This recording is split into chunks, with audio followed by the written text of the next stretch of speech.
Мына 7 апрелдин улам эле жанагы чыгып аткан Мискенбаев дагы ойлонуш керек.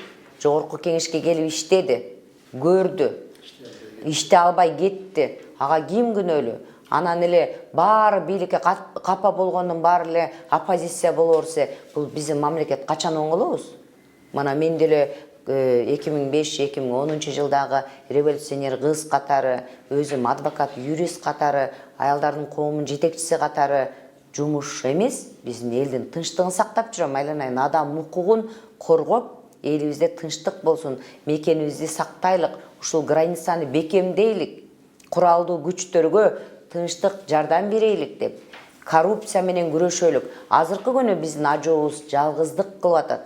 Себеби дегенде чырмашып кеткен сары чырмоктой болгон коррупция жалгыз адамдын күрөшү эмес. Сооронбай Шариповичке рахмат, өзү өмүрүн, ден соолугун тобокелге салып, эл үчүн жалгыз күрөшүп жатат. Бул жерде эл чогуу күрөшөлүк дегени да ошол. Ошондуктан бул коррупция менен күрөшүүнүн жолу ар бир жүрөгүнөн чыгып, патриотмун деген активисттер, коомдук уюмдар ар бири өзүнүн долбоору менен иштесе, элге пайда көрсөтсө, биздин мамлекетибиз өсөт жана өнүгөт.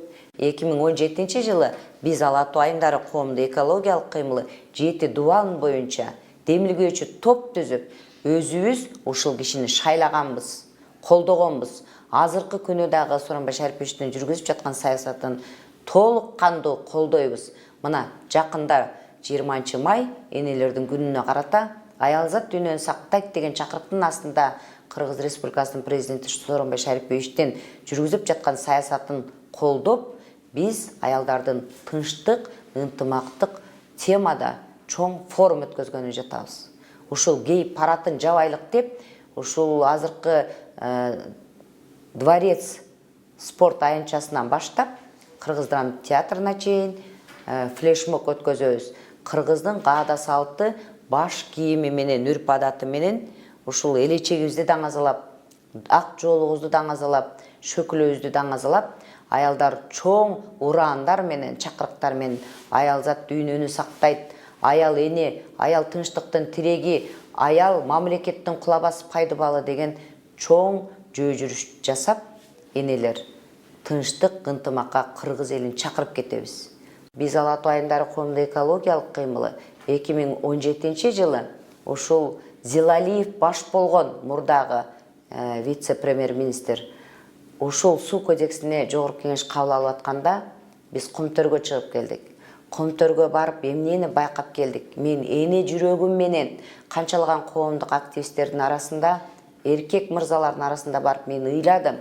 Ой, урматтуу Зилалиев, келиңизчи, көрүңүзчү, ушул мөңгүлөрдү кантип атып, кантип жок кылып атасыздар? Бул каргыш, мөңгүнүн каргышы сизге көрүнсүн деп каргаган учурларыбыз болгон, элге эмес сизге. Көпчүлүк добуш менен суу кодекси кабыл алынды. Ошол 2017 жылы биздин жүрөгүбүзгө эч качан унутулгус эстелик калтырып жүрөгүбүзгө салып кеткен, башыбызга бир мүшкүлдү салып кеткен экс-президентибиз Алмаз Атамбаев ошол мөңгүлөрдүн суу кодексинин кыргыз элинин каргышына калып отурат. Ошонго жооп бериш керек. Зилалиев мөңгүлөрдү каздыртып, аттыртып аткан болсо, мына азыркы күнү жообун алып атат. Ошондуктан туура саясат жүргүзүп, туура элге мээнет кылып иштесе, ошол эмгектин өзүрүн көрөт.